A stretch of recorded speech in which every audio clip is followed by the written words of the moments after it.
छत्तीसगढ़ में अगले साल होने वाले विधानसभा चुनाव से पहले खैरागढ़ उपचुनाव को सेमीफाइनल के तौर पर देखा जा रहा है। खैरागढ़ विधानसभा के गांवों शहरों में पिछले 20 दिनों से चल रहा चुनाव प्रचार की आंधी रविवार शाम को खत्म हो गई। कांग्रेस और भारतीय जनता पार्टी ने अपने महारथी नेताओं को इन मोर्चों पर 15 दिनों से तैनात कर रखा था। प्रचार अभियान के सभी दांवपेच इन्हीं महारथियों के नेतृत्व में खेले गए हैं। अब परिणाम बताएंगे कि किस मोर्चे ने जीत में क्या भूमिका निभाई है। कांग्रेस ने यहां अपने कई और मंत्रियों विधायकों को प्रचार में लगा रखा था। स्वास्थ्य मंत्री टी.एस. सिंहदेव ने राज परिवार के समर्थकों पर फोकस किया था। उन्होंने खैरागढ़ और सालेवाड़ा क्षेत्रों में जोरदार दौरा किया। वहीं अमरजीत भगत प्रभारी मंत्री होने की वजह से लगातार सक्रिय रहे, बीमार हो गए। 2 दिन बाद फिर मैदान में पहुंचे। गृह मंत्री ताम्रध्वज साहू, कृषि मंत्री रविंद्र चौबे ने वॉर रूम में मोर्चा संभाल रखा था। कांग्रेस के 70 में से कम 50 विधायक प्रचार में लगे थे। प्रत्येक विधायक को 4 से 5 बूथ पर प्रचार और प्रबंधन का जिम्मा दिया गया था। खैरागढ़ विधानसभा चुनाव के परिणाम बताते हैं कि यहां राजा का दबदबा रहा है। सामाजिक बहुलता वाले लोधी वोट बैंक के गणित को राजा ही मात दे पाया है। छत्तीसगढ़ बनने के बाद 2003 में पहली बार चुनाव हुआ था। उस समय कांग्रेस ने देवव्रत सिंह को और भारतीय जनता पार्टी ने सिद्धार्थ सिंह को खड़ा किया था।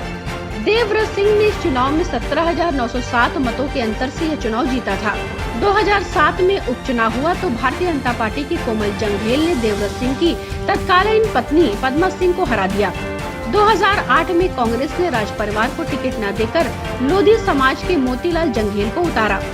वह चुनाव कोमल ने 19,000 से अधिक वोटों से जीता। 2013 के चुनाव में कांग्रेस ने गिरवर जंघेल को उतारा। उन्होंने भारतीय जनता पार्टी के कोमल जंघेल को 2100 वोटों से हराया। 2018 के चुनाव में कांग्रेस ने गिरवर जंघेल को उतारा। देवव्रत सिंह ने कांग्रेस से अलग होकर जनता कांग्रेस से चुनाव लड़ा। कड़े मुकाबले में 870 मतों से कोमल जंघेल को हरा दिया। दोनों को करीब 36% वोट मिले। वहीं कांग्रेस को केवल 19% यानी 31,000 वोट ही मिले। भारतीय जनता पार्टी का कहना है कि लोधी वोटों के बंटवारे की वजह से वह चुनाव हार गए।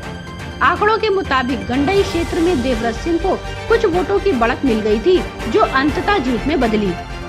मुख्यमंत्री भूपेश बघेल का कहना है कि यह क्षेत्र हमेशा से कांग्रेस का गढ़ रहा है।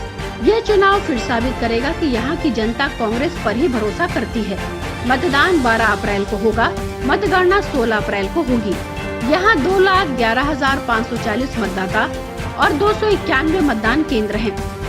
परिणाम का राज्य में सरकार पर कोई असर नहीं पड़ेगा, लेकिन अगले साल होने वाले विधानसभा चुनाव के मूड को अच्छी तरह से सेट कर देगा।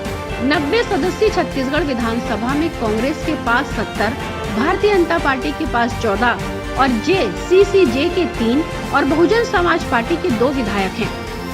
Bureau report, public news.